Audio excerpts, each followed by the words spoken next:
Hello, everyone. It's your local emergency manager, and it's finally time for your next news update. A magnitude 3.8 earthquake rattled parts of northeastern Arkansas on Wednesday, December 27th, according to geologists. The earthquake occurred shortly before noon near the town of Etowah, the U.S. Geological Survey reported. The town, which has a population of about 250 people, is located about 50 miles north of Memphis, Tennessee. The Arkansas Division of Emergency Management said that there are no reports from county officials of damage or injuries at this time. Etowah is near the New Madrid fault line, which has been responsible for numerous small and large earthquakes. A gentleman who lives near Etowah told the Arkansas Democrat Gazette that he thought a 18-wheeler struck the house for a second. Some people reported feeling the quake in western Tennessee.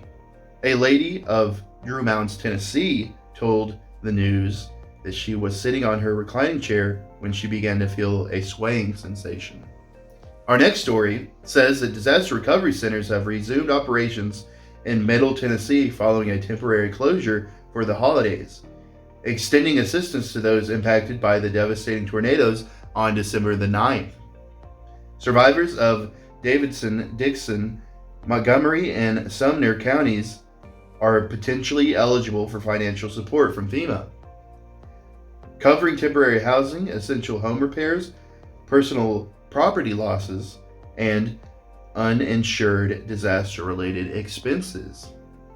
The centers strategically located in Clarksville, Gallatin, Nashville, and Dickson County serve as crucial hubs where affected individuals can engage with agencies such as FEMA, the Tennessee Emergency Management Agency, and Small Business Administration to navigate the rebuilding process. Operating hours vary by location, with services available throughout the week.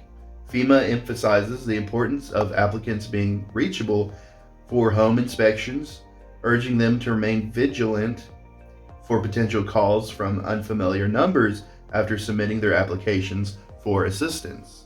So our final story of the video says that Christian villages in Plateau, which is in central Nigeria, are reeling from a series of coordinated Christmas weekend attacks that left nearly 200 Christian Nigerians dead.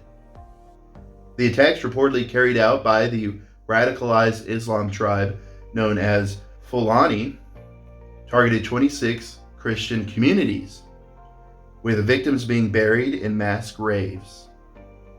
The bloodshed has sparked demands for government action, with leaders urging the newly elected Nigerian president, Bola Tinubu, to take immediate steps to protect the people. Bishop Matthew Kuka emphasized the urgency of the situation, stating that Nigerians have almost lost hope in the government's ability to care for them. The attacks with religious undertones add to the disturbing pattern of terrorists targeting Christian Nigerians on significant Christian feast days. The lack of a government response over the years has exacerbated the situation, leaving Christian churches to shoulder the primary responsibility of assisting. While President Tinubu has ordered relief mobilization and called for the apprehension of the culprits, there are concerns about the need of tangible and sustained government support to address the root causes of the violence and prevent future atrocities.